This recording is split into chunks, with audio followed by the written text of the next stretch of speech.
Hi viewers, ఇప్పటికిప్పుడు ఇల్లు కట్టుకున్నటువంటి వెంచర్ కోసం వెతుకుతున్నారా? అయితే ఈ వీడియో మీకోసం అండి.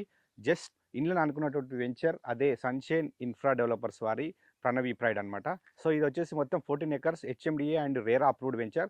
సో ఇది మనకు LB Nagar metro station, Nagole metro station, Uppal metro స్టేషన్‌కి చాలా దగ్గర ఉన్నటువంటి వెంచర్. అండ్ నెక్స్ట్ వచ్చేసి మనకు తారామతిపేట్ ఎగ్జిట్ నెంబర్ 10కి చాలా దగ్గర ఉన్నటువంటి వెంచర్. సో చుట్టూ సరౌండింగ్ వచ్చేసి చాలా డెవలప్మెంట్స్ ఉన్నాయి. ఇప్పటికిప్పుడు ఇల్లు కట్టుకోవచ్చు. ఈ వెంచర్‌లో హెచ్ఎండీ నార్మ్స్ ప్రకారం అన్ని డెవలప్మెంట్స్ కంప్లీట్ అయిపోయాయి. ఇందులో కస్టమరు వచ్చేసి గెస్ట్ హౌస్ కూడా కట్టుకుంటున్నారు. అండ్ నెక్స్ట్ దీని కనెక్టివిటీ వచ్చేసి ఔటర్ రింగ్ రోడ్ త్రూ మన గచ్చిబౌలి, హైటెక్ సిటీ చేరుకునే విధంగా ఉన్నాయి. సో నియర్ బై వచ్చేసి మనకు స్కూల్స్ అండ్ కాలేజెస్ కూడా ఉన్నాయి. సో అండ్ మెయిన్ హైలైట్ ఏంటంటే ఇది బాచారంలో లొకేట్ అయ్యింది. సో బాచారం ఏరియాలో ఇప్పుడు విల్లాసు, అపార్ట్మెంట్స్ చాలా వచ్చాయి. సో మీరు ఏరియాకి వస్తే మీకు కనబడుతుంది. సో విల్లాస్ ఎలా ఉన్నాయి, అపార్ట్మెంట్స్ ఎలా ఉన్నాయి. సో రీజనబుల్ ప్రైస్‌లో బ్యాంక్ లోన్‌తో మీరు కొనాలనుకునే వారికి సో ఇది స్పాట్ రిజిస్ట్రేషన్‌తో ప్లాట్స్ అందిస్తున్నారు సన్‌షైన్ ప్రాపర్టీస్ వారు. ఇంకా ఫుల్ డీటెయిల్స్ కోసం వీడియో ముందు నెంబర్‌కి కాంటాక్ట్ అవ్వండి.